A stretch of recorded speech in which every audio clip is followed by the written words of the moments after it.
Hi, we're reaching the final stretch of the sonnets, and it looks like perhaps the rain is lessening for us in its final stretch as well. It's going to clear up and be a beautiful sunny day right as we hit number 154, I'm sure. And then everybody can come back for the opening of All's Well That Ends Well tonight and all this weekend. And then on Sunday is the free performance of Hamlet as a part of Arts Fest. And then both plays run in rotating rep every other night for the next 4 weeks all the way to March 15th. So come out and see not just Shakespeare's sonnets, but Shakespeare's plays. If you're wondering whether Hamlet is good or not, the Wall Street Journal says that it is in their review, which came out this morning. So please read that and come join us for Hamlet and All's Well That Ends Well. I'm Jim Helsinger, the artistic director at Orlando Shakespeare Theater, in partnership with UCF. And where we are right now in the sonnets is leaving the fair young man that Shakespeare wrote to for so long.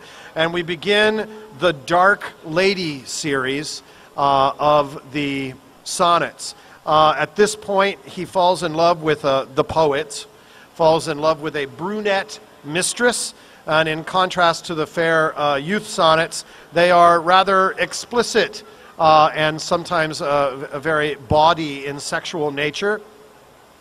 It's implied that the speaker of the sonnets and the lady have a very passionate affair, but that she was unfaithful to him. Now, if it's Shakespeare, he's being unfaithful probably too, since his wife he's been married to and had 3 children with over the last 30 years. Now, Shakespeare lives in London.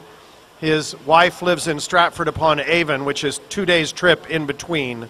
So it may be that he fell in love with someone with London. We don't know who the Dark Lady was.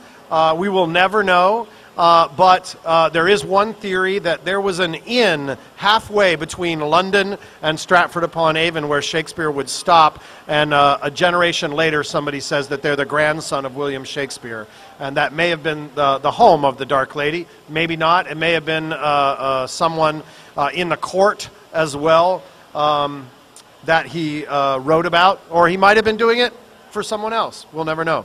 The poet self-deprecates himself, describing himself as middle-aged and balding at the time of the writing. I'm wearing a hat, so. Many attempts have been made to identify the Dark Lady, but we'll never know, in fact, who she was. Scholars suggest that the darkness of the lady is not necessarily literal, but represents the dark forces of physical lust, as opposed to the ideal platonic love that he had for the fair youth. So here come the Dark Lady sonnets.